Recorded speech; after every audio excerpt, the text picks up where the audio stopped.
এই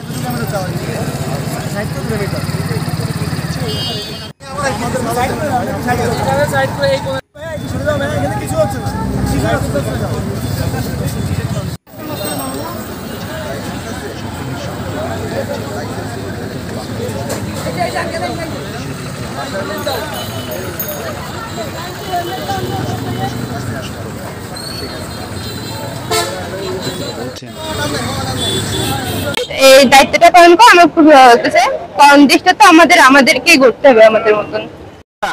আমরা এই কাজটা করে খুবই আনন্দিত হয়। এক কথায় আমরা আমাদের নিজেদের দেশটাকে আমরা নিজেদের মতো সুন্দর করে স্টুডেন্ট আমাদের মতো করে করতেছি। আমাদের আমাদের সাথে নেই এবং দেশের এখন যেটা আমাদের যে অবস্থা, সেই অবস্থা আমাদের শিক্ষার্থীদেরকে মাথা করতে হচ্ছে, কিছু করার নেই।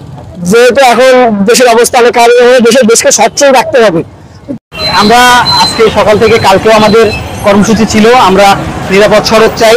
আমাদের পুলিশ ভাইরা থাকে, কিন্তু এখন পুলিশ না থাকার কারণে এই রাস্তার ট্রাফিক সিগন্যালগুলোতে অনেক সমস্যা দেখা দিচ্ছে, উল্টোপাল্টা গাড়ি দাঁড়াচ্ছে যাচ্ছে, এই জন্য মেলা সমস্যা হচ্ছে। আমরা স্টুডেন্টরা নিজ উদ্যোগে আমরা রাস্তায় নেমেছি, আমরা সবকিছু সুষ্ঠুভাবে নিয়ন্ত্রণ করছি ইনশাল্লাহ।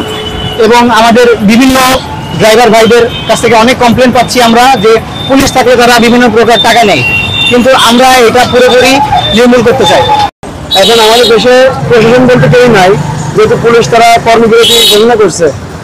তারা কত সময় ফিল্ডে না আসে, কত সময় আমরা আমাদের থেকে যতটুকু পারতেছি ছাত্র হিসেবে বা আমরা বৈষম্য বিরোধী ছাত্র আন্দোলনের লোকজন যতটুকু পারতেছি আমাদের সামর্থ্য থেকে আমরা করার চেষ্টা করতেছি। সেটা